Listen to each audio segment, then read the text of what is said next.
ஆண்டவராகிய இயேசு கிறிஸ்துவின் நாமத்தில் புதிய மாதத்தின் காலை வாழ்த்துக்களை தெரிவித்துக் கொள்கிறேன்.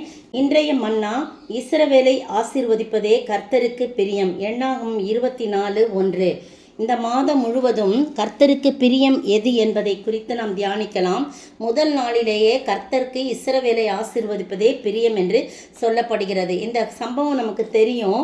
பாலாக் பீலேயாமை அழைத்து இஸ்ரவேல் ஜனங்களை சபிக்க சொல்கிறாரு. ஆனால் பீலேயாம் அப்படி செய்யல.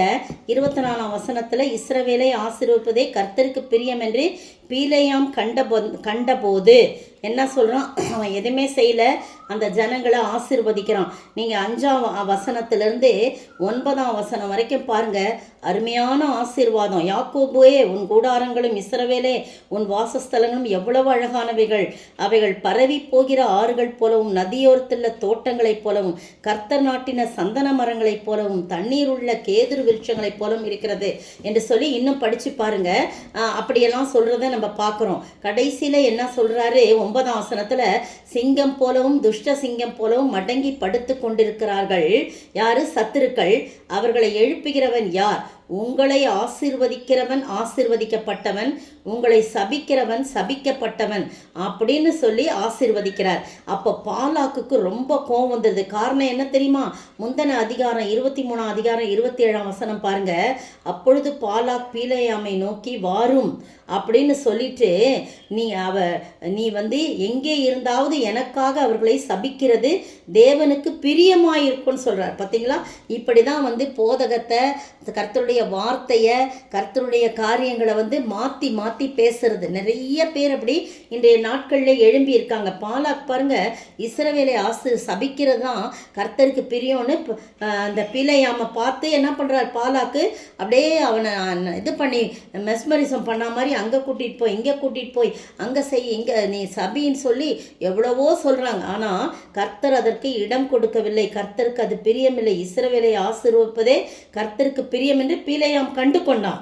அதனால் அவன் முந்தி செய்து வந்தது போல நிமித்தம் பார்க்க போகாமல் வானத்துக்கு நேராக தன் முகத்தை திருப்பி தன் கண்களை ஏறெடுத்து இஸ்ரவேல் தன் கோத்திரங்களின்படியே பாளையம் இறங்கி இருக்கிறதை பார்த்தான்.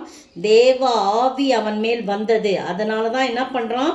அவன் ஆசீர்வாதத்தை எடுத்துரைக்கிறவனாக காணப்படுறான். நீங்களும் நானும் யார் நமக்கு எதிராக வந்தாலும், பாலாக்கு எதிராக வந்தாலும், சத்துருக்கள் நமக்கு எதிர் வந்தாலும், நாம் பீலேயாமை போல தூண்டி விடுவதற்கு யாராவது வந்தார், பீலேயாமை போல பாலாக் தூண்டி விட்டது போல யாராவது யார் மூலமாவது தூண்டி விடப்பட்டாலும் நமக்கு ஒன்றுமே அது சேதப்படுத்த. காரணம், தேவ ஆவி நமக்குள் இருக்கிறது.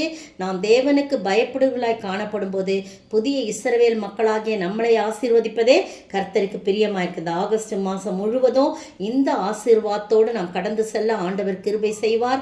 இன்னும் அவருக்கு என்னென்ன பிரியன்றதை தொடர்ந்து நாம் தியானிக்கலாம்.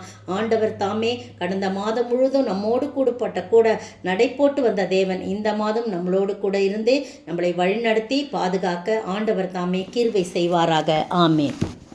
இஸ்ரவேலை ஆசீர்வதிக்க தேவன் பிரியம் வைத்தார். யார் வந்தாலும் எதிர் வந்தாலும் இஸ்ரவேலை ஆசீர்வதிக்க தேவன் பிரியம் கொண்டார். யார் வந்தாலும் எதிர் வந்தாலும் இஸ்ரவேலை ஆசீர்வதிக்க தேவன் பிரியம் கொண்டார். அல்லேலூயா. ஸ்தோத்திராண்டவரே, ஸ்தோத்திரம் அப்பா. இந்த முதல் நாள் காலை வேளையிலே எங்களை ஆசீர்வதிக்கவே நீர் பிரியம் கொண்டிருக்கிறீர். யார் வந்தாலும் எதிர் வந்தாலும் உம்முடைய நோக்கமெல்லாம் எங்களை ஆசீர்வதிக்க வேண்டும் என்று சொல்லி நாங்கள் இதற்கு பாத்திரவான்களாய் நடந்து கொள்ள ஆண்டவரே நீங்கள் உதவி செய்யுங்க, காத்துக்கொள்ளுங்க, வழி நடத்துங்க. இயேசுவின் நாமத்தில் ஜெபிக்கிறேன் பிதாவே, ஆமேன். நேற்றைய 5 கேள்விக்கான பதில்கள். 1.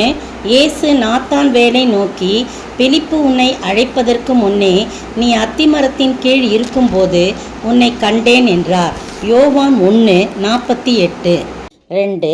அறுப்பு காலம் வருவதற்கு இன்னும் 4 மாதம் செல்லும் என்று இயேசு சொன்னார். யோவான் 4:35. 3. தோற்றத்தின்படி தீர்ப்பு செய்யாமல் நீதியின்படி தீர்ப்பு செய்யுங்கள் என்றார். யோவான் 7:24. 4. இயேசு தேவாலயத்தில் சாலமோனுடைய மண்டபத்தில் உலாவிக் கொண்டிருந்தார். யோவான் 10:23. 5. இயேசுவின் கட்டளை நித்திய ஜீவனாய் இருக்கிறது என்று அறிவேன் என்று சொல்லப்பட்டுள்ளது. யோவான் 12:50. இன்றைய கேள்வி: எதற்காக யாருடைய எதை தூண்டினான்? எதற்காக யாருடைய எதை தூண்டினான்?